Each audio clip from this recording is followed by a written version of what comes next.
Y dentro de los síndromes geriátricos vamos a ver uno de los temas por los cuales se solicita más la interconsulta con geriatría, con psicología, con psiquiatría y bueno, en el mundo real, donde las cosas funcionan bien, con psicogeriatría. ¿Ya? Y vamos a hablar de deterioro cognitivo, que no necesariamente el deterioro cognitivo va a ser algo que nosotros lo vamos a encapsular como Alzheimer. ¿Ya? Recordemos primero cómo se llamaba la pérdida transitoria de la función cognitiva cuando hay una infección, una caída, un traslado de casa. ¿Se llama qué? Delirium. ¿Y cuántos tipos de delirium venimos hablando desde que empezamos geriatría? ¿De cuántos tipos de delirium venimos hablando? Y mixto. Hipoactivo cuando la persona mayor se nos apaga. Cuando una persona que hace sus actividades de la vida diaria simple y llanamente quiere dormir. Que te cuesta despertarlo, que le preguntas qué tiene y te dice que está cansado, que está flojito y que ya no es como suele comportarse en la vida diaria durante todos los días. ¿Ya? ¿A qué obedece un delirium hipoactivo? Generalmente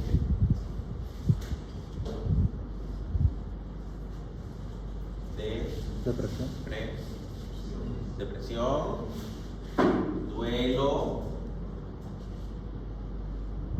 ¿qué más? Infecciones, sobre todo qué tipo de infecciones pueden producir delirio hipoactivo. Urinaria y respiratoria. ¿Ya? Una amigdalitis metastóxica aguda puede causar un delirio a un adulto mayor. La varicela, con su manifestación de herpes zóster, puede producirle un delirio al adulto mayor, que muchas veces el cuidador nos dice, le han salido unas ampollitas y desde ahí está decaído el herpes zóster. ¿Ya? Delirium hiperactivo, ¿cómo está el adulto mayor? ¿Qué quiere hacer? Salir a caminar. ¿Quiere correr? Quiere correr, empieza a destruirlo todo, empieza a tirar todo al piso, empieza a romper las cosas, empieza a sacarse la ropa, quiere bañarse en la manguera. Situaciones así súper bizarras que ustedes puedan ver hace el adulto mayor con delirio hiperactivo. Y está el delirium mixto, que tiene un componente hiperactivo en algún momento y después entra en una fase hipoactiva. Entonces, el delirium va a ser la pérdida de la función cognitiva, pero transitoria, que cuando yo intervengo en la situación que está causando el delirio, va a resolver el paciente. ¿Ya? Recuerden lo que les digo. Mi papá tuvo una fractura de cadera, pero le cuento que para nosotros fue lo mejor, que mi papá se perdió cuando entró al hospital. Él dice que estuvo hospitalizado un día nada más y hemos estado un mes con él en el hospital. Gracias a Dios mi papá se perdió. Eso nosotros tenemos que empezar a borrarlo de la cabeza, tanto de los familiares como de los profesionales. Porque no es normal que no se intervenga un delirio de ese tipo. De que el paciente haga un cuadro amnésico transitorio. ¿Por qué? Porque si hay factores de riesgo, como por ejemplo, edades avanzadas, 80 años o más, antecedentes en la familia de algún tipo de deterioro cognitivo mayor, como por ejemplo enfermedad de Alzheimer, enfermedad de Parkinson con su complejo Parkinson-demencia, demencias de otro tipo como la frontotemporal, demencias por inclusión de cuerpo de Lewy, etc. Nosotros tenemos que tomar conductas rápidas. ¿Por qué? Porque ese puede ser el punto de partida de un cuadro demencial que inicia. ¿Ya? Saque el paciente de este cuadro de delirium, pero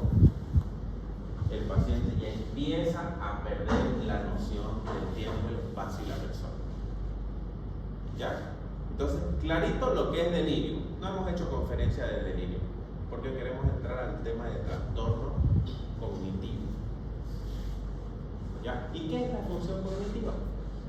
Pregunta para ustedes. Porque si vamos a hablar de deterioro cognitivo, tenemos que empezar sabiendo qué es la función cognitiva.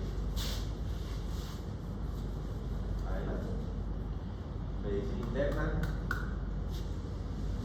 ¿Qué es la función cognitiva? ¿Qué es lo que nos diferencia a nosotros de los animales?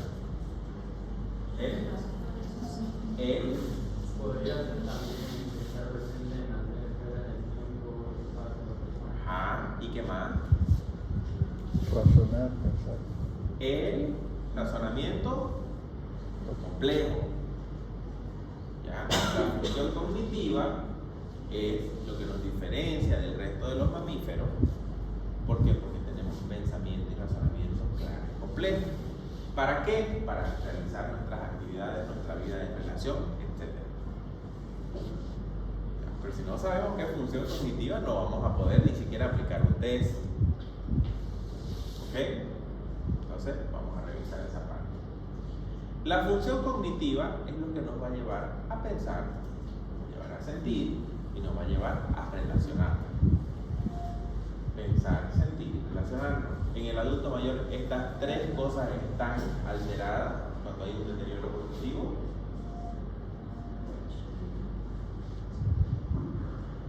¿Sí o no?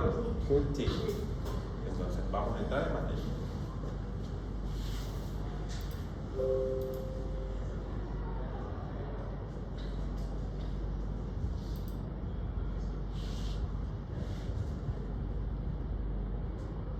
Vamos a empezar con un caso clínico. Mujer de 32 años acude a la consulta a instancias de su hijo, acompañada.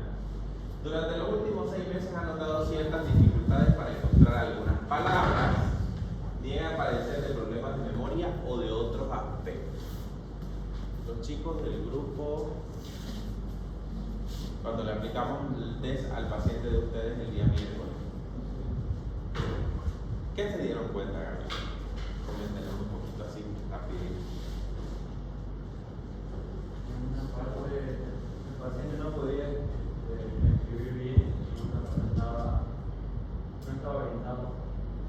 Tenía esfera, también estaba la. No recordaba las 3 palabras que le dije, tenía que recordar. No recordó ninguna. Un test facilito, que ya empezamos a hacer la segunda parte de la consulta, que es paralelo que no quiere ir. Natalie aplicó el test de Mini-Mental en el paciente, y el paciente llega, te conversa, te abraza, ríe con vos, habla de lo que no tiene que hablar, y baila, corre, todo. ¿Ya? Pero cuando ya entramos en la parte de la evaluación cognitiva, ya empezamos a notar ciertas esferas que están afectadas. ¿Ya? Entonces, durante los últimos 6 meses esta señora ha notado dificultades para encontrar algunas palabras, pero ella niega que tiene problemas de memoria. ¿Qué le preguntamos al paciente aquel día? ¿Usted se olvida de las cosas? ¿Se olvida de las llaves? ¿Se olvida de dónde guarda? No. Yo manejo mi dinero, yo soy el que mantengo la casa, yo salgo al mercado, yo voy. Y entra en un estado amnésico confabulatorio en los adultos mayores.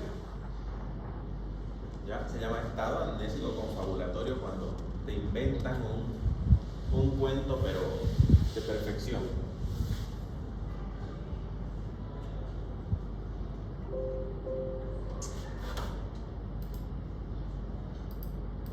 Puede haber citadas personas manipuladoras, psicópatas, Sí.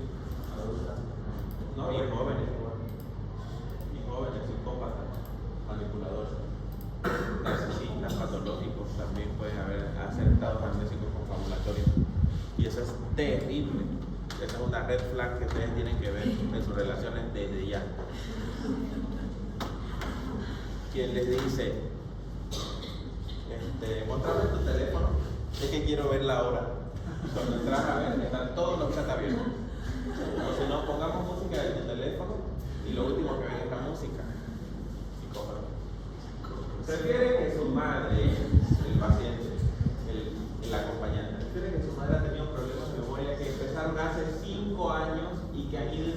aumentando gradualmente. Recuerden, después vamos a hablar de psicopatía. Recuerden que ¿quién primero se da cuenta de que la persona está perdiendo la memoria? ¿La propia persona, el propio adulto mayor o quien lo rodea? ¿Qué es lo primero que nosotros vemos en los adultos mayores cuando están perdiendo la memoria? Están conversando con vos algo y de momento se perdió la conversación y no es TDAH. Lo vuelven a contar. O si no, correcto, como dice Camilo. Llegas en la mañana a saludarlo y te cuentan, ay, te cuento que ayer la señora no vino porque llovió, porque se mojó, después se enfermó, que su hija, que esto. Volviste en la tarde, te cuentan lo mismo. Y en la noche te llaman y te cuentan la misma historia. O de lo contrario, las historias las van distorsionando. Situaciones de la cotidianidad que empiezan a distorsionarla. Ahí viene la idea de persecución, la idea que puede ser delirante, una idea de persecución, puede ser la hipocondria, que empiecen ellos a sentirse enfermos, y decirte que están enfermos y que nadie los atiende. Ya, esa es otra parte importante también en este tema en el adulto mayor, cuando empieza el deterioro cognitivo, que agarran hipocondria y una mezcla de hipocondria, melancolía. Entonces ellos están tristes porque nadie los asiste, siendo que tienen asistencia todo el tiempo y que no viven solos, la gran mayoría. ¿Ya? Su madre solía tener una memoria excelente y tenía en su cabeza fechas del calendario y listas de compra. Eso también es importante en los adultos mayores que son muy funcionales. Las personas que salen solas a los mercados, supermercados, tiendas a hacer sus compras, que salen a comprar algo y que cuando llegan a la gente, me olvidé de comprar esto. O si no, te dicen, fui a la venta y llegué a la venta y no me acordé qué es lo que voy a comprar. Ya, que eso también nos puede pasar a cualquier edad porque andamos súper estresados, distraídos, etc. Pero en el adulto mayor, ¿qué es lo que tiene de diferente? Que es recurrente. ¿Ya? Es recurrente. Doctor, y el otro día estábamos en clase de práctica de y fue lo mismo una señora que ella solita se dio cuenta de que estaba haciendo memoria y la doctora le recomendó que lea, pero era analfabeta. ¿Qué se hace en ese caso? Primero que todo, cuando nosotros vamos a una consulta y vemos por primera vez a un paciente, ¿qué es lo que tenemos que preguntar? Grado de escolaridad. El grado de escolaridad. Señora, ¿usted lee? ¿Usted escribe? Es su ídola, ¿no? Entonces, ¿qué es lo que tenemos que hacer ahí? Ya, utilizar otras alternativas. Existen medios didácticos para personas que no leen, como por ejemplo hacer los libros de colorear, libros con figuras que ellos vayan viendo y recordando las figuras que hicieron el día anterior, etc. ¿Ya? Pero esa es una barrera interesantísima cuando hay deterioro cognitivo. Si bien el paciente habla, el paciente no escribe, no lee, no sabe lo que dicen las cosas. El paciente con deterioro cognitivo avanzado necesita tomar medicación. Si no lee, tienes que pintarle las cajitas con colores, tienes que pintarle las tabletas, tienes que señalar los blisters con un marcador para saber cuánto va a tomar, si va a tomar media, un cuarto o cada cuánto. Y mucho más si no saben leer un reloj. Si no saben la hora, pues tienen que hacer mañana, tarde y noche. Solcito, sol poniente y luna en las cajitas. Por eso en Estados Unidos los medicamentos que vienen en caja vienen señalados de esa forma para las personas que no saben leer inglés. ¿Ya? Entonces son iniciativas que son inclusivas. Eso es lo que también tenemos que ver. Ahora necesita escribirlo todo porque si no se siente perdido. Entonces, cuando se siente perdida la persona mayor, ¿qué pasa? ¿Qué le pasa? ¿Qué le pasa a la persona mayor cuando se siente perdida? Se angustia. Da esa sensación de angustia y llegan a la casa o llegan a donde tenían que llegar o donde no tenían que llegar.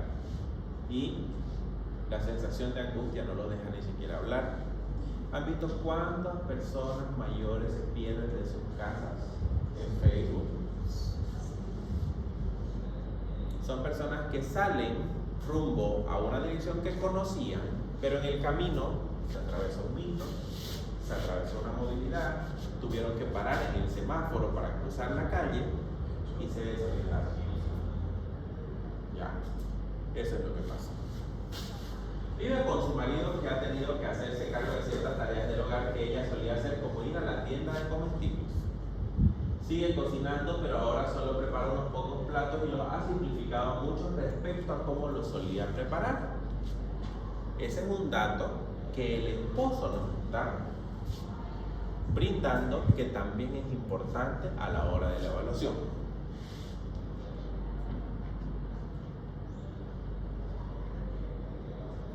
¿Qué debería hacerse con esta mujer de 72 años? Participamos todos.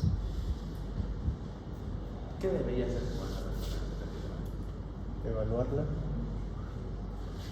Realizar la Evaluación. Anamnesis.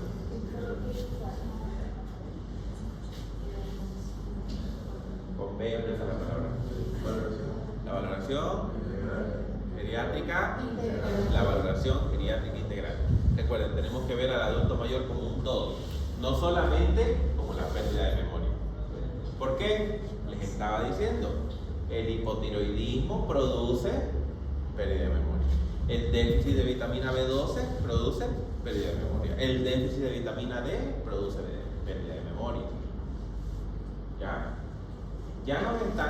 Ya salimos, ya nosotros discriminamos por completo un delirio.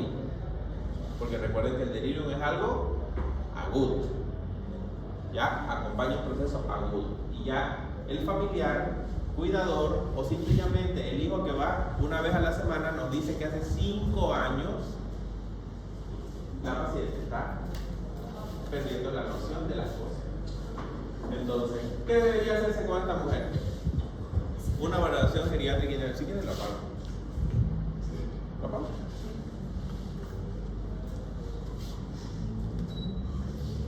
Yo no entendí que me viene una camisa. Entonces, es importante hacer la valoración geriátrica integral. Precisar cuáles son los antecedentes del paciente. Saber cuál es su estado físico. Saber cuál es su estado metabólico, saber cuál es el estado químico, bioquímico de la paciente, saber si tiene anemia o no tiene anemia. Los parámetros biomáticos también son importantes a la hora de una evaluación. Es importante diagnosticar y tratar la pérdida de memoria. ¿Por qué? ¿Por qué es importante? Minimizar la angustia, por ejemplo, y que siga el deterioro. Correcto, porque tenemos que intervenir ese deterioro cognitivo en esta paciente que es grave, Todavía es no. moderado, es a todas luces es leve. ¿Ya? Entonces, ¿qué es lo que tenemos que hacer? Frenar el deterioro cognitivo. ¿Cómo lo frenamos? Ahí es la interrogante. Recuerden que en geriatría hacemos medicina basada en personas. ¿Por qué? Porque generalmente vamos a tener un paciente. ¿Cómo son los pacientes geriátricos? Pregunta de examen. Multimórbido, polimedicado, Y con enfermedades plurietiología. ¿Ya? Las enfermedades del adulto mayor, plurietiológica, pluripatología comórbida y polimedicado. ¿Ya? Si se dan cuenta, el adulto mayor enfermo es la suma de múltiples factores que van a afectar su calidad de vida.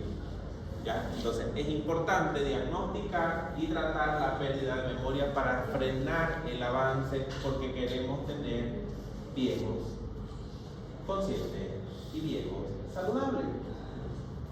¿Ya? Eso es así, nosotros tenemos que decirle a los familiares. Queremos ancianos o queremos viejos que sean funcionales, que sepan qué hacer. Para nosotros, adultos mayores, nosotros tratamos a los adultos mayores por su nombre. ¿Ya? Por su nombre. Siempre. Aunque el paciente no nos responda. El señor que les digo, que les comento desde la primera clase, que yo hoy le hago su reemplazo de sonda vesical cada 10 días, don Raúl. Lo atiendo hace 5 años a don Raúl. ¿Y cómo está don Raúl? Buen día. Yo hago ejercicio todos los días, 45 minutos antes de dormir. ¿Cómo se siente hoy? Yo hago ejercicio todos los días, 45 minutos antes de dormir. Esa es su respuesta. Ya yo sé que él está haciendo un delirium hipoactivo cuando no me responde. Y la cuidadora me dice, hoy día ha dormido todo el día. Urocultivo. ¿Hacemos urocultivo? Infección urinaria. Doctor, mi abuelita es rara, o sea, yo la veo una vez, es que es raro porque yo la veo una vez al año cuando voy de viaje a visitarla, pero bueno, esta vez se quedó en mi casa, pero tenía que hacerse unos chequeos médicos y se quedó más o menos 3 semanas. La cosa es que ella va al mercado, allá en Tarija, va al mercado, hace almuerzo, o sea, todo. Sabe cocinar, le cocina a toda la familia y tranquilo, se acuerda de todo. Pero cuando llegó, me repetía historia, así, se la sabía de memoria, pero me repetía las mismas historias. Entonces es como que tiene buena memoria, le preguntas lo que sea y sabe todo, pero te repite lo mismo. ¿Qué edad tiene? 90. Se tiene rara. Repruébela. No se acuerda de todo, pero no se lo repite. ¿Cuál es el factor de riesgo ahí? Claro. La edad avanzada. ¿Ya? La edad avanzada es uno de los factores de riesgo. Puede que no tenga un deterioro cognitivo manifiesto, ¿ya? Pero sí tiene un trastorno cognitivo leve cuando ya empieza con la idea repetitiva. Si le aplican los test que están en el libro, que les pasé en PDF, ¿qué página es? La 206. Aplicarle este test de la página 206, aunque sea por teléfono, por videollamada, te vas a dar cuenta que tiene un deterioro cognitivo leve. La persona que empieza a repetir historias ya no está funcionando cognitivamente en un estado ideal. ¿Ya? Y ahí tenemos el factor de riesgo de la edad. ¿Será porque digamos son mayores y ya no saben qué contar? Porque igual mi abuelita, cuando voy a la visito, me cuenta historias que ya me había contado bastante. Ay, mi tía tiene 65 años, vive sola y te cuenta 10 veces lo mismo y no tiene deterioro cognitivo. Y es porque vive sola y no tiene quien hablar. No nadie la manda. Mi tía es una persona yo la quiero muchísimo, o sea, yo siempre he sido su apoyo, pero es una persona que hay días que ella en el espejo ni ella se aguanta. Así. Unos rasgos esquizoides bien marcados. Unos rasgos esquizoides de personalidad bien marcados. Como viruela. Entonces, todos estos problemas, además, por ejemplo, estos casos de que hay rasgos de personalidad bien manifiestos en la persona, también nos pueden hacer confundirnos con un problema de deterioro cognitivo. ¿Ya? Los pacientes que tienen retraso mental se evalúan de la misma forma que los pacientes que tienen función cognitiva adecuada. No se puede. No se puede hacer eso. No se puede. No existen test para personas con retraso mental. No existe test para evaluar personas con retraso mental, con trastornos del habla, en valoración geriátrica integral. Es más, no existe en el mundo forma de evaluar a un paciente ciego si lee o no lee dentro de la valoración geriátrica integral. Pues no existen instrumentos en braille, para que se den cuenta. Para las personas sordomudas que no utilizan prótesis o personas sordomudas que no logran escuchar durante toda su vida, no existe instrumento de evaluación geriátrica integral. Para que se den cuenta los sesgos que existen y cómo la especialidad recién es que empieza a florecer en el mundo a punto de partida de un problema de salud pública que es el envejecimiento poblacional. Ya, bueno, no salgamos tanto del tema. Aunque la respuesta a esta pregunta puede parecer obvia, en el entorno asistencial actual es una pregunta sumamente razonable. Existen 4 respuestas básicas. 1. Permite ayudar a la paciente. 2. Facilita la ayuda a la familia y otros cuidadores. 3. Reduce costos. Y 4. Posibilita planificar el futuro del paciente. ¿Cuál de todas ellas ustedes creen que es la respuesta adecuada?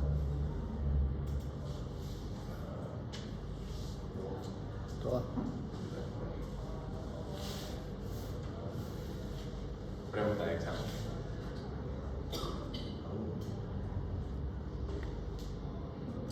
¿Acaso intervenir un deterioro cognitivo no nos permite ayudar al paciente para que haga sus actividades básicas en la vida diaria? ¿No nos facilita la ayuda a la familia y a los cuidadores? ¿No nos reduce costos asistenciales? ¿No nos posibilita planificar el futuro con esa paciente? Entonces, ¿cuál es la respuesta? Todas las anteriores. Se las voy a poner en el examen. Ya estoy eximido. Se las voy a poner en el examen. Sacarle foto. Se las voy a poner en el examen. Guía rápida. ¿Por qué diagnosticar y tratar la pérdida de memoria, el Alzheimer y la demencia? La aplicación de los tratamientos actuales ahorra dinero. Están desarrollándose novedosos tratamientos modificadores de la enfermedad que pronto estarán disponibles en nuestro país de aquí a unos 20 años. La precisión diagnóstica ayuda a definir el pronóstico, facilitando la planificación futura. Esto son resultados de últimas investigaciones que hay. El geriatra que le da al otro grupo es parte de un grupo de investigadores de demencia de la Universidad de Harvard. Ya, y ellos han presentado un nuevo fármaco, un grupo de investigadores han presentado un nuevo fármaco que se está aplicando en Europa y Estados Unidos, pero que tiene un costo de $198.000 al mes. ¿Ya? Y no previene la demencia, sino que modifica la enfermedad, o sea, frena el avance de la misma. Ya, son anticuerpos monoclonales. La meta es mejorar la calidad de vida. Siempre en geriatría la meta va a ser mejorar la calidad de vida. Recuerden que geriatría y medicina paliativa van de la mano. Los trastornos de memoria, de los cuales la demencia es la forma más grave de expresión, forman parte de un grupo de enfermedades denominadas neurodegenerativas que cada vez son más frecuentes. ¿Vieron el caso de Bruce Willis? El actor. ¿Han visto las últimas fotos de Bruce Willis? Bruce Willis ya necesita cuidador 24/7 porque Bruce Willis ha desarrollado una demencia frontotemporal. Es un tipo de demencia que no califica como Alzheimer y no califica como deterioro cognitivo. Duro de matar. Ya. Por eso cada vez son más frecuentes. ¿Por qué cada vez son más frecuentes los casos de demencia? La gente envejece más. ¿Y qué más? Acumulación de metales pesados. ¿Y qué más? Plástico, microplástico. ¿Y qué más?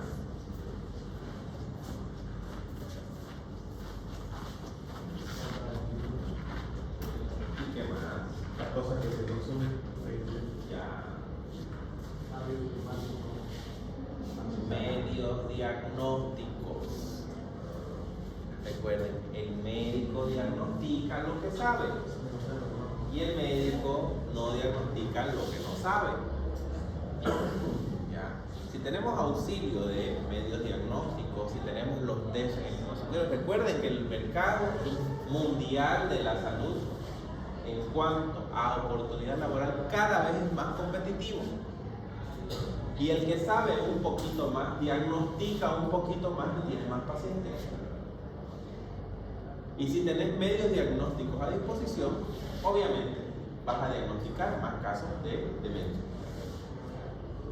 ¿Ya? O vas a diagnosticar más casos de deterioro cognitivo. Entonces, 60 años o más, empezar a aplicar test, que lo puede hacer cualquier persona. Y a vos tenés la luz para referir a quién vas a referir, para referir qué es lo que vas a hacer. ¿Lo vas a mandar al neurólogo o lo vas a mandar al psiquiatra? ¿O lo vas a mandar al geriatra, que es el que más sabe de demencia?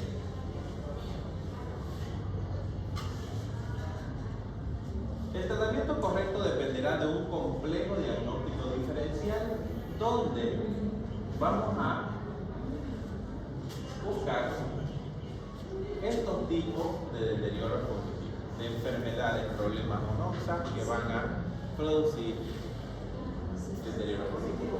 El deterioro cognitivo leve, que es el que de la paciente, 5 años que viene olvidándose de las cosas, pero es muy funcional, pero cocina, pero va al mercado, pero funciona, sus actividades en la vida diaria no se ven tan comprometidas. La enfermedad de Alzheimer, lenta, progresiva, insidiosa, y que puede avanzar a salto, a punto de partida de distintos deliriums que tenga el paciente. Demencia con cuerpos de Lewy. La demencia con cuerpos de Lewy se diagnostica por biopsia cerebral. Cuando en los test discriminamos deterioro cognitivo, discriminamos enfermedad de Alzheimer. ¿Por qué se caracteriza la demencia de cuerpos de Lewy?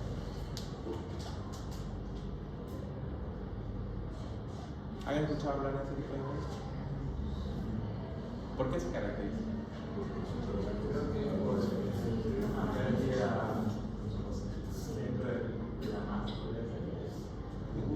Es una inclusión, es neurodegenerativa, correcto, es la inclusión de enzimas proteolíticas dentro de la masa cerebral. Y como dice Gabriel, puede debutar el paciente con trastornos del movimiento y ser una demencia por cuerpos de Lewy. Y le ponen el sello de que es Parkinson y te lo revientan con levodopa y el paciente se le va la cabeza, se le va la memoria en menos de 6 meses. Demencia vascular. Demencia vascular, de esto ustedes me pueden dar una clase de demencia vascular. ¿Qué hemos hablado de las arterias? ¿Qué pasa en las arterias? ¿Qué pasa en el endotelio vascular del adulto mayor? Se endurece y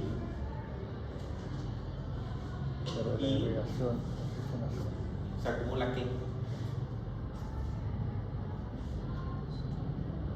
En la íntima de la arteria. ¿Se acuerdan del caso de Ángela que les presenté, que a todo el mundo le gustó la presentación animada? ¿Qué tenía Ángela en sus arterias? Placa de ateroma. Entonces la demencia vascular va a ser por estenosis de las arterias, por el cierre de la luz de las arterias, las arteriolas, y va a producir distintos puntos de isquemia. Y es la mal llamada demencia multiinfarto. Ya, ustedes cuando entren al internado van a seguir escuchando en medicina interna demencia multiinfarto, ATI, ataques transitorios de isquemia, ACVs isquémicos. Ya. Los ACV isquémicos, los accidentes cerebrovasculares de tipo isquémico, van a producir una demencia de tipo vascular. La fase primaria progresiva, la demencia frontotemporal, que es la de Bruce-Willis, episodios de impulsividad con pérdida de memoria, con pérdida de la noción del tiempo. Algo que sucede en el adulto mayor que es frecuentísimo, la hidrocefalia normotensiva. Hidrocefalia normotensiva. Paciente que está bien y en 2 semanas pierde la memoria, hay que hacer estudios. Una especie Sí. ¿Para qué? para ver la masa. Para ver la calidad de la masa encefálica y para ver el funcionamiento de los ventrículos. Al adulto mayor no se le va a crecer la cabeza como al niño, ¿no es cierto? ¿Por qué? Porque ya todo el sistema de las cisternas a nivel del aracnoide, todo está formado. No hay una cuestión de que haya hipertensión endocraneana y las estructuras se vuelvan a expandir. Entonces hacen hidrocefalia normotensiva. ¿Cuál es el tratamiento de la hidrocefalia normotensiva? ¿O cómo ustedes hacen el diagnóstico diferencial de una hidrocefalia normotensiva? El imagenólogo te va a decir ventrículos cerebrales dilatados, presencia de hidrocefalia, amígdalas en posición normal, no amígdalas cerebrales. Referir a neuro, ya, referimos a neuro, pero ustedes van a ser internistas. Lo que van a hacer internistas, no, una hidrocefalia normotensiva ya con tu imagen en la mano, fácil. Solución ¿Cómo hipertónica. confirmar el diagnóstico? Punción lumbar. Punción lumbar, le quito 30 ml de líquido, lo acuesto boca abajo y espero, y en la tarde está leyendo, riendo, cantando, soñando y todo. Ya, es por la hidrocefalia. La hidrocefalia puede producir enfermedad por Prione, Jacob-Creutzfeldt y encefalopatía traumática crónica. Todas estas enfermedades son las más frecuentes que produzcan pérdida de memoria, deterioro cognitivo. Son las más frecuentes. Existen más de 250 tipos de demencia estudiadas. ¿Ya? ¿Quiénes son los capos en esto? Los geriatras. Los neurólogos ayudan al diagnóstico. Los psiquiatras le meten inhibidores de captación selectiva de serotonina a todos. ¿Ya? ¿Para qué no nos auxiliamos nosotros de los psiquiatras? Son los que mejor manejan la parte bioquímica de la farmacología que actúa en el sistema nervioso central. ¿Ya? Entonces, por esa parte, nosotros siempre tenemos que actuar de manera, cuando ya tenemos un paciente con una demencia diagnosticada, ya no trabajamos de manera multidisciplinaria, trabajamos de manera transdisciplinaria, ya que la línea del tiempo de la demencia sea vista por el grupo completo de especialistas. Porque si es multidisciplinaria, yo tengo que ir a sacar ficha con el neurólogo, tengo que ir a sacar ficha con el geriatra y tengo que ir a sacar ficha con el psiquiatra. Cuestión de que el psiquiatra va a decir una cosa, el neurólogo va a decir otra cosa, el geriatra va a tratar de unir todo eso, tratar de hacer el rompecabezas, y al final de la cuestión el paciente y los familiares se van a quedar con uno de ellos, y ahí vienen los problemas de manejo de la demencia. ¿Ya? Entonces el tratamiento, el manejo, la conducta debe ser transdisciplinario. Tiene que verlo todo, pero hablar todos una sola voz en cuanto al manejo de la demencia. Las demencias, los deterioros cognitivos no son enfermedades de evolución lineal, son enfermedades de evolución ¿de qué tipo? Oscilante. ¿Por qué? Porque sobre la demencia que tenga el paciente puede venir un delirium y el paciente se agita, está hiperexcitado, no duerme 5 días. ¿Qué pasó con el paciente?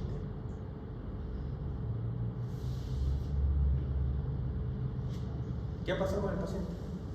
Tiene una demencia de tipo agudo. ¿Qué tiene? ¿Qué tiene el paciente demente que de momento que está tranquilo? que está con su cuidador, que camina, que habla poco, que come. Y de momento empieza a querer correr, a romper las cosas. ¿Qué pasó? Hay que buscar algo porque algo pasa. Por eso les digo, no son de evolución lineal. No es un paciente que empieza con demencia y está calladito, hace todo lo que tiene que hacer, pierde la memoria, deja de comunicarse con un lenguaje fluido, es repetitivo y así se va a mantener durante 10 años. No. Puede tener muchas oscilaciones en la evolución natural de la enfermedad. Deterioro cognitivo leve es una alteración en uno de los dominios de las funciones cognitivas o falla en habilidades intelectuales que son mayores que las esperadas para la edad. Por ejemplo, el caso de su paciente Natalie. ¿Qué tiene su paciente? Según este concepto. No recuerda cosas del pasado y no sé. A Fabio también tuviste con el paciente, con el abuelito del Ajá. Ah, sí. ¿Qué te parece ese concepto hasta que te va? ¿No sabes? No iré yo, pero bueno. ¿Se te hace familiar? Sí.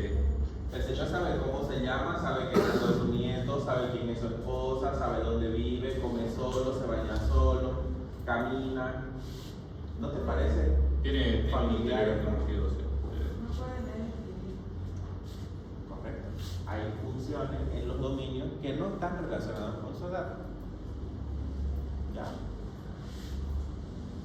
Ahora, los estudios en las personas que acuden por deterioro cognitivo leve deben ser realizados para detectar cuadros reversibles. Es importante solicitar exámenes generales de laboratorio. Exámenes generales, ¿la anemia puede producir deterioro cognitivo? Sí. ¿La hiperglicemia puede producir deterioro cognitivo? Sí. ¿La hiperlipoproteinemia puede producir deterioro cognitivo? No. ¿Hiper? ¿Vascular? ¿Cómo? ¿La hipertrigliceridemia produce deterioro cognitivo? ¿A largo plazo? No. ¿La placa de ateroma viene de la hiper? Sí, pero no te va a producir, es una consecuencia. La demencia vascular va a ser una consecuencia del estado mantenido. Pero si yo tengo hipercolesterolemia, hipertrigliceridemia, no. ¿Ya? Depresión. Saber con quién vive, dónde vive y si vivió con alguien, cuándo falleció. Duelo patológico. Debe solicitarse estudios de neuroimagen para descartar lesiones estructurales o hematomas. ¿Qué es importante en la evaluación de las caídas del paciente? Vimos síndrome de caída, ¿vieron? Anteriormente. ¿Qué es importante? ¿Qué pasa una semana después de que el paciente se cae? Se fractura la cadera, le cambian la cadera y se acabó el lío. Y el paciente entró en una demencia. Y no fue un delirio. Pero el traumatólogo solo ve la cadera. Los hematomas suturales, los hematomas epidurales, los hematomas, las hemorragias subaracnoideas, productos al trauma. ¿Qué pasa? La masa cerebral está más chica, o sea, más disminuida de tamaño, más deshidratada. Hay espacio en la cavidad craneal para que empiece a colectarse un hematoma. Y muchas veces te traen al paciente porque el paciente no despertó a la emergencia. ¿Antecedentes de caída en los últimos 10 días? Sí. Cuando lo metes a la tomografía, medio cerebro tomado. ¿Ya? Entonces, es importante descartar los hematomas y descartar lesiones estructurales. Tumores en distintas zonas del cerebro producen también deterioro cognitivo. Y muchas veces las lesiones tumorales o los síndromes paraneoplásicos pueden debutar con un deterioro cognitivo. El tiempo es indispensable, ya que una persona con deterioro cognitivo de inicio agudo o poco tiempo de evolución difícilmente es portador de un deterioro cognitivo leve. El tiempo, dice, el inicio agudo o poco tiempo de evolución evolución no es sinónimo de deterioro cognitivo leve. Es sinónimo de o hematomas o tumores, ¿ya? O síndromes paraneoplásicos. He leído tanto de cáncer de riñón que hay un tipo de cáncer de riñón que produce un síndrome paraneoplásico neurológico que se caracteriza por alteración del estado de ánimo, toma de conciencia y deterioro cognitivo. El diagnóstico y la clasificación. El diagnóstico del paciente que acude con deterioro de la memoria o cualquier otro dominio de las funciones cerebrales superiores debe realizarse en razón al cuadro clínico. Si la queja es falla de la memoria, preferentemente corroborarla por un familiar. Estará apoyado por instrumentos de medición cognitiva objetiva. ¿Cuáles son los instrumentos de medición? Las herramientas que tenemos a mano, el copie del geriatra. Se sustentarán en exámenes de laboratorio y de neuroimagen. Cuando ustedes pidan una resonancia magnética cerebral, les va a decir degeneración de estructuras relacionado con atrofia abiótica. La atrofia abiótica es la involución del cerebro a través de la imagen, de la captación. Recuerden que la resonancia produce radiación. Sí, ¿La resonancia magnética? ¿Ya dieron imagenología? Sí.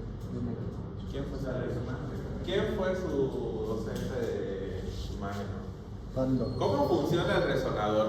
Con imagen. Solo vemos radiografía, no vemos. Ya, la resonancia magnética funciona con los iones de nuestro cuerpo. Es un gran imán que capta los iones positivos y traduce una imagen. No produce radiación. Por eso es importante, como vamos a necesitar ese gran imán que va a captar los iones, no tener ninguna prótesis metálica. ¿Por qué se ponen esos chalecos entonces? ¿Cómo? ¿Por qué se ponen esos chalecos? En resonancia no. Resonancia se pone. En tomografía sí. Tomografía sí. La tomografía sí produce radiación. Pero la resonancia magnética no. Por eso la técnica de neuroimagen más utilizada en el mundo, por toda la seguridad que tiene, es la resonancia. Pero es un estudio súper incómodo. Yo me imagino meter a un adulto mayor con deterioro cognitivo 45 minutos a una hora a un resonador debe ser lo más traumante del mundo, porque para uno que no está tan deteriorado todavía cognitivamente, solamente tiene un poquito de distorsión de la realidad, yo casi me enloquecí con una hora de resonancia magnética, que ya lo último empecé a apretar el manguito, pues ya vamos a terminar, porque tuvieron 1 hora 15 en el resonador y el sonido es muy fuerte. Entonces eso es una de las barreras a la hora de hacer resonancia magnética como estudio de neuroimagen en adultos mayores. Si tenés un delirio hiperactivo, ¿cómo vas a hacer eso? Esa es otra cosa. El estudio se puede hacer en el paciente sedado, con un poquito de sedación, con midazolam, o diazepam simplemente, o risperidona en dosis altas para que el paciente esté tranquilo. Pero tiene sus limitantes. El tamaño. ¿Los exámenes? ¿Cómo? El tamaño. El Si tamaño. tiene un adulto mayor obeso, no puede. 180 hay poco. kilos, menos de 180 kilos. Se sustenta en exámenes de laboratorio, ya dijimos, tiroides, vitamina B12, vitamina D, pueden producir, el déficit de estas pueden producir deterioro cognitivo. ¿Ya? No es ponerle nombre y apellido a las cosas sin estudiarlas, tenemos que estudiarlas. En el adulto mayor, esos son los laboratorios que son frecuentes encontrar. ¿Ya? Recuerden que el paciente adulto mayor, si no está en un shock séptico, no te hace leucocitosis, no te hace fiebre, pero en los déficits de los hipotiroidismos subclínicos, los hipotiroidismos clínicos, los déficits de vitamina B, los déficits de hierro, el hierro sérico hay que medir en el paciente, el ácido fólico también hay que medir en el paciente para saber cuál es la causa. Diagnóstico según la alteración que predominante podrá ser de dominio único como el deterioro cognitivo leve amnésico o de alguna otra función o dominios múltiples. ¿Cuál es el más frecuente? Deterioro cognitivo leve amnésico. ¿Qué el paciente tiene? Amnésico, queja de memoria, disminución objetiva, preservación de otras funciones, preservación de las funciones de la vida diaria y no hay demencia. Multidominio, presencia de leve disminución de una discapacidad cognitiva, preservación de las actividades de la vida diaria y no hay demencia. Y un solo dominio, no memoria, presencia de disminución objetiva en el lenguaje, función visoespacial o función ejecutiva, preservación de las actividades de la vida diaria y no hay demencia en estos pacientes. ¿Ya? Esos son los tres tipos de deterioro cognitivo que existen. Amnésico, multidominio y de un solo dominio que no tiene que ver con la memoria. Y estas son las técnicas de neuroimagen. Las técnicas de neuroimagen, estas imágenes son de qué? De esa resonancia magnética. La resonancia magnética nuclear tiene demencia frontotemporal. Observe cómo el lóbulo frontal está atrofiado. Observen. Miren el lóbulo frontal sobre el resto de la masa encefálica. Observen cómo está la zona temporal atrofiada en un hemisferio sobre el otro. La demencia semántica. Miren cómo está atrofiado derecho sobre el izquierdo. La afasia progresiva. Observen la zona del cerebro de masa encefálica que está atrofiada sobre el otro hemisferio. Es muy importante, esta cámara va a salir. La enfermedad vascular, observen cómo se pintan la zona de múltiples infartos que se vuelve fibrosis en el cerebro. El tumor que está invadiendo todo con su zona de isquemia, necrosis, inflamación. La hidrocefalia crónica del adulto. Miren esos ventrículos. ¿Qué vamos a hacer con este paciente? Confirmamos el diagnóstico con punción lumbar con él. Y en 48 horas no recobra la función cognitiva, bueno, tiene otra cosa. Pero si la recobra, eso. Si esa PL no le duró y al mes vuelve otra vez a tener la pérdida de memoria o la desorientación, válvula, derivación para el ventrículo peritoneal y el paciente vive 50 años. Y el hematoma subdural crónico. Paciente que se cayó hace un mes. Hace un hematoma subdural crónico, este paciente lo vas a recuperar. Haciéndole el drenaje lo vas a recuperar. Pero lo vas a recuperar ya hace un mes que se cayó. Mira cómo está esa masa encefálica ya totalmente isquémica, compresiva. Le haces un drenaje para evitar que te haga un absceso cerebral. Pues si asociado a ese fumador o fue fumador, tiene sinusitis y más cosas, te hace un absceso cerebral muerto de risa. Pero ya la función cognitiva no la va a recuperar. Vamos a correr un poquito, estamos rápido. Existe un consenso generalizado sobre los pacientes con deterioro cognitivo leve y evidencia de atrofia del hipocampo. Tienen mayor riesgo de desarrollar demencia tipo Alzheimer que aquellos sin atrofia hipocampal.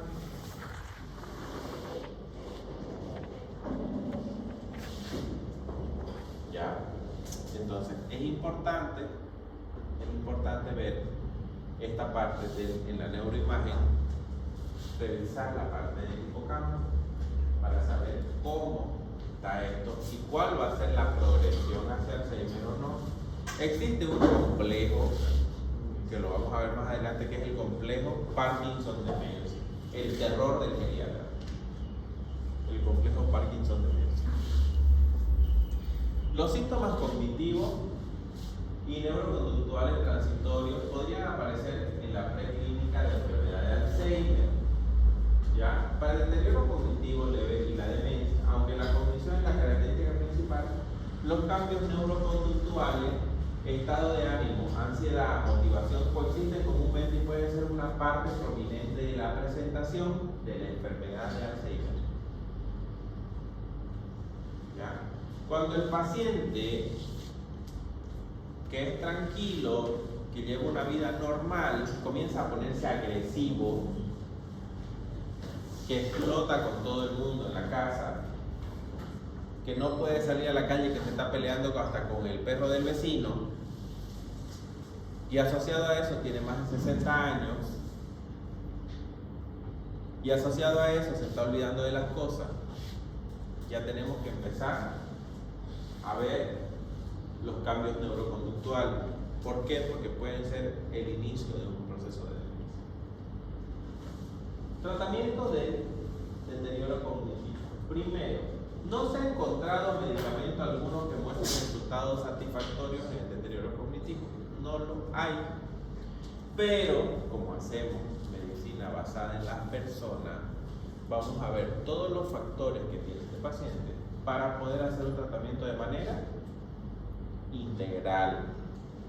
Si no duerme, que duerma. Si está triste, antidepresivo. Si los cambios son más que todo de funciones cognitivas superiores, podemos iniciar con mepecilo, memantina, ribastigmina, inhibidores de colinesterasa. Disminuyendo la colinesterasa en el cerebro puede mejorar la memoria. Seguimiento cercano, consultas periódicas. Paciente que te detecta deterioro cognitivo, ¿cada cuánto yo lo veo?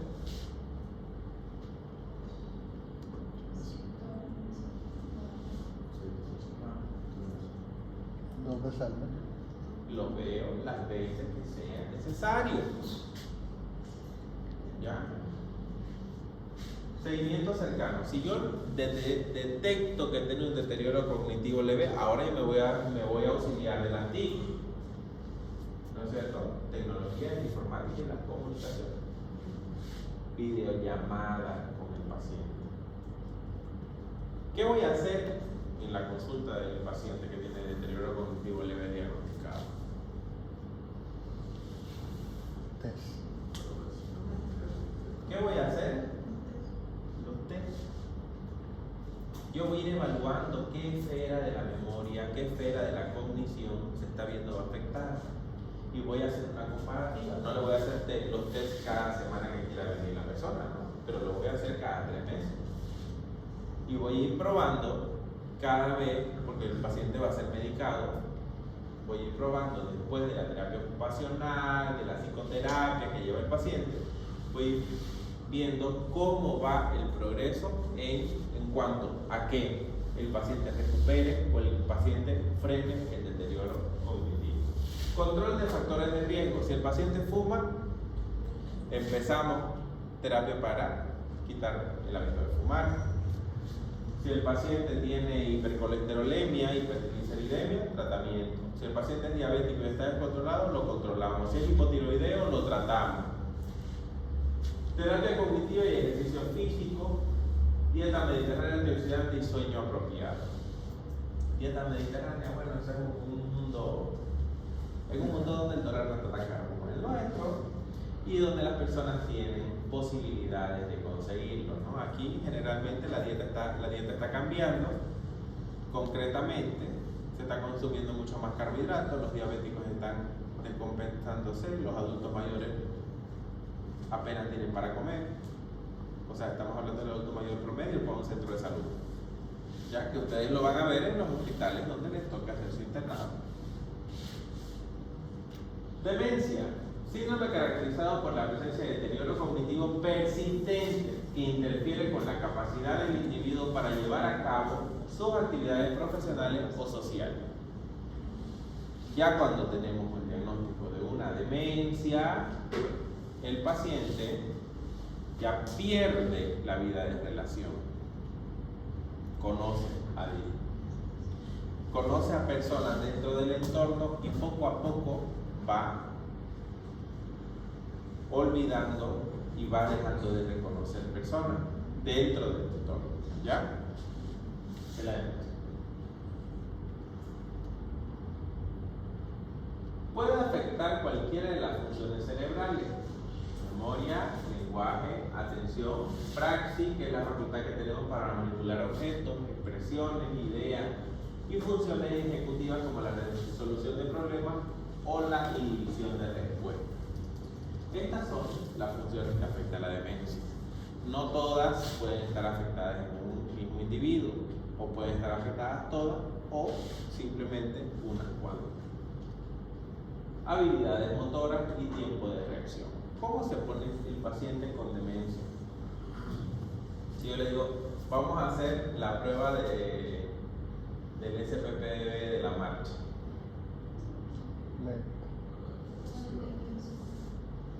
No lo hace. ¿Por qué? Porque puede haber pérdidas de habilidades motoras. El paciente, ¿por qué el paciente con demencia termina postrado en una cama? Por eso.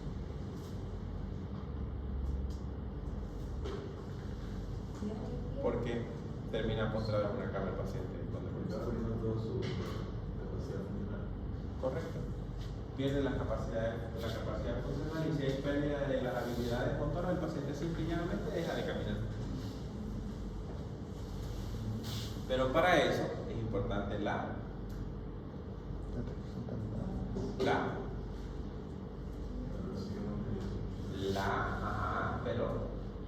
rehabilitación. Paciente con demencia es paciente que yo voy a tener un fisioterapeuta al lado todo el tiempo. ¿Por qué? Porque yo quiero que el paciente no pierda las habilidades de tener sus funciones sus actividades de la vida diaria conservadas. En el mundo ideal. Generalmente, el ejercicio multinivel, multicomponente también es importante. Generalmente, ¿cómo nos llegan estos pacientes a consulta? ¿Al inicio de una demencia o ya cuando hay una demencia establecida? Cuando está establecido. Cuando ya hay una demencia establecida, ya hay una enfermedad avanzada y el paciente ya prácticamente entra en un estado de tratamiento paliativo. Es independiente de la presencia de cambio en el nivel de conciencia, no ocurre debido a un estado confusional agudo o delirio, es causada por una enfermedad que afecta al sistema nervioso central. Aunque a menudo tenga evolución lenta, progresiva y irreversible, puede instalarse de manera aguda o subaguda y ser reversible con el tratamiento específico de la enfermedad que la causa. Discapacidad por demencia. La demencia es la principal causa de años perdidos por discapacidad en los países de ingresos altos y la segunda causa a nivel mundial.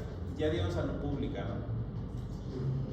Dieron los años potencial en los cálculos. ¿Se acuerdan cuando se hacen los cálculos de los estudios poblacionales?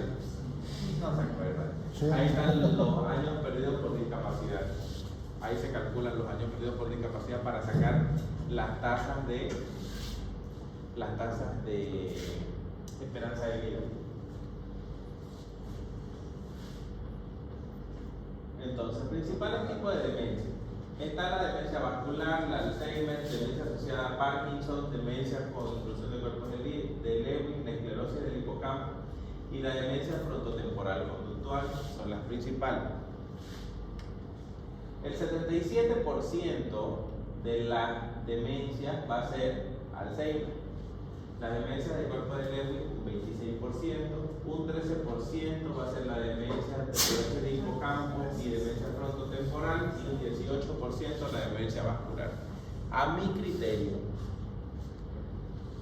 criterio, según los reportes de la cantidad de ACV que sucede en los países del tercer mundo, de ACV isquémicos reportados, la demencia vascular debería ser en los países en vías de desarrollo por lo menos un 40% en todos los casos, por el orden de frecuencia de aparición de este tipo de enfermedades. ¿Envejecimiento es por sí solo un factor de riesgo de demencia? ¿Sí o no? Sí es un factor de riesgo de demencia. Observen que aproximadamente más del 25% el 25% de la población de los 90 años para adelante va a tener demencia. Y la prevalencia es alta, es elevada a partir de los 75 años, aproximadamente un 25% a los 80 de que los pacientes tengan demencia. Entonces desde ahora nosotros tenemos que empezar a hacer la prevención con nosotros mismos, porque ya empezamos a envejecer. Factores de riesgo modificables. Observen cómo es en el mundo y cómo es en Latinoamérica. Cómo la escala cambia. Miren, en el mundo tenemos la pérdida cognitiva, la injuria traumática, la hipertensión, el alcohol, la obesidad, el hábito de fumar, la depresión, problemas sociales, problemas físicos, la polución, la diabetes, la pluripatología. Y observen cómo aumentan los porcentajes en Latinoamérica. En Latinoamérica aumentan mucho más los porcentajes que en el resto de todos. Estos son países del primer mundo y Latinoamérica. ¿Ya? Entonces, vamos a ver que mientras más desarrollo existe, menos factores de riesgo modificables vamos a tener en los pacientes. Vamos a tener más factores de riesgo modificables en un 56% en los países de Latinoamérica y un 40% de factores de riesgo potencialmente modificables en países del primer mundo. Historia natural de la enfermedad de Alzheimer. Observen. ¿Qué es lo primero que se afecta en el paciente con Alzheimer? El humor y el comportamiento. ¿Y cómo empieza la enfermedad de Alzheimer a ser manifiesta? Con los cambios de humor del paciente. Pacientes que explotan, pacientes que lloran, pacientes que están en melancolía constante, pacientes que no quieren moverse de la cama, pacientes que están aburridos todo el tiempo, y empieza la función cognitiva a deteriorarse. La autonomía funcional va a ser la segunda, por decir, etapa de la enfermedad de Alzheimer, y la tercera va a ser la motricidad, y ahí tiene que ver mucho con el comportamiento de la persona. La persona con Alzheimer deja de caminar. Una de las características es que deja de caminar por sí sola. Así tenga demencia Alzheimer de inicio precoz. Hay pacientes con Alzheimer de 50 años.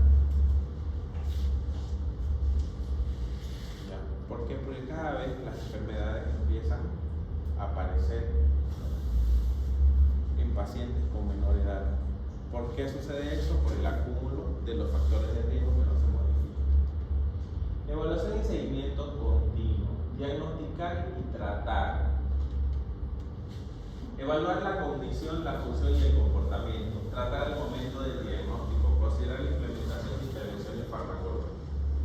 Si es leve, considerar el tratamiento con inhibidores de acetilcolinesterasa. Ahí está la ribastimina, está la memantina, está el donepezilo. Considerar la adición de memantina a los inhibidores de acetilcolinesterasa cuando los pacientes progresan de leve a moderada. Moderada, considerar el tratamiento de la combinación de memantina más inhibidores de acetilcolinesterasa. Grave, considerar el tratamiento con memantina, agrego un inhibidor de acetilcolinesterasa aprobado según sea necesario. Y si no, suspender el tratamiento cuando los pacientes avanzan a la pérdida de todas las capacidades cognitivas y funcionales. Si el paciente ya perdió la memoria por completo, suspendo la medicación, porque no lo voy a tener polimedicado. Ahora, existe lo que les decía, el terror del geriatra. El terror del geriatra es tratar a un paciente con un cuadro de el complejo Parkinson demencia. La enfermedad de Parkinson, de los trastornos del movimiento del paciente, por inhibición de la captación de dopamina, lleva a que el paciente tenga una demencia. ¿Ya? Con el tiempo, el paciente con Parkinson va a perder funciones cognitivas. Ahora, ¿qué tratás primero? ¿Qué priorizás en el paciente con Parkinson demencia.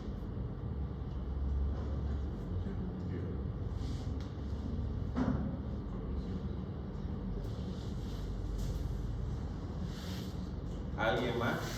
Ahora les voy a pasar en el chat a ver la pregunta.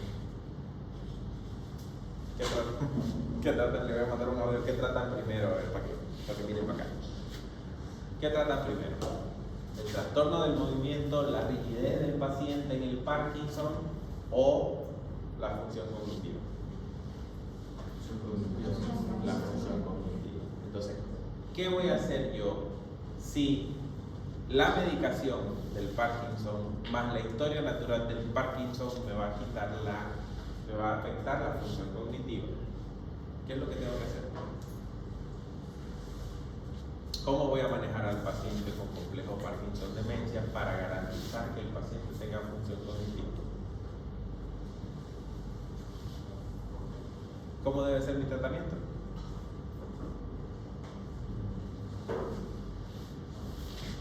Me voy a enfocar en la medicación para el Parkinson. Me voy a enfocar en la medicación para la demencia. ¿Qué voy a hacer? Al mismo tiempo no se puede. Se debe manejar al paciente de manera integral. Ya. El paciente tiene que ser manejado de manera integral. ¿Por qué? Porque tenemos que tratar las dos cosas. Tenemos que evitar que la historia natural del Parkinson y la medicación del Parkinson me lleve a una demencia. Y así evitamos el complejo Parkinson demencia. Todo paciente de Parkinson, hay pacientes de Parkinson de 40 años con enfermedad de Parkinson diagnosticada. Tengo un conocido vecino mío de 46 años, lo diagnosticaron con Parkinson acá, dijeron que el diagnóstico estaba mal, se lo llevaron a Brasil, Parkinson.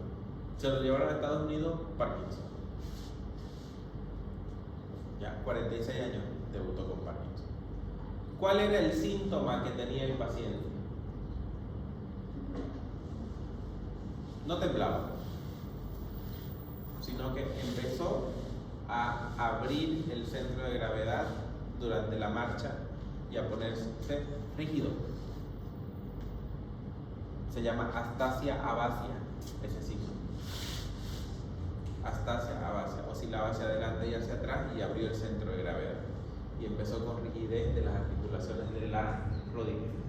Era el único síntoma que tenía. Se pensó en un síndrome de hombre rígido en algún momento, que es una enfermedad reumatológica, una autoinmune, pero cuando fueron haciendo el resto de estudios, desde imagen y todo eso, se diagnosticó un Parkinson de inicio precoz. Ahorita el paciente debe tener quizás unos 60 años, tiene cuidador 24/7 y tiene deterioro cognitivo. Ya no maneja, ya no lo ves por la calle solo, ya no tiene la rigidez que tenía al inicio, pero ya tiene deterioro cognitivo. Ese paciente es un paciente geriátrico ¿desde qué edad? 40. ¿Desde qué edad? 40. ¿Desde qué edad se considera ya ese paciente un paciente geriátrico? Desde que es polimórbido. Desde que se hizo el diagnóstico de la enfermedad neurodegenerativa. ¿Ya? Bueno, chicos, con eso hemos terminado el día de hoy. ¿Preguntas? ¿Dudas? Todavía porque saben que nos han, por los feriados y esas semanas que les dieron y todo eso, tenemos que reunirnos el comité de docentes de la materia para poder responder la fecha. Ustedes vayan leyendo las diapositivas, ya vieron, ya yo les he hecho énfasis en las preguntas claves. Acuérdense, todas las anteriores, que no va a ser esa la respuesta, pero acuérdense de todas las anteriores. Ya. Entonces, esta semana posiblemente, no sé todavía, no tengamos clases prácticas. prácticas conmigo. ¿Cómo vamos a hacer igual sin prácticas? Ya pusieron que hasta el 7 sobre el último día de clase. Hasta el 7 de junio. Sí, y hasta ahí tenemos que ya ver cómo que nota en el sistema.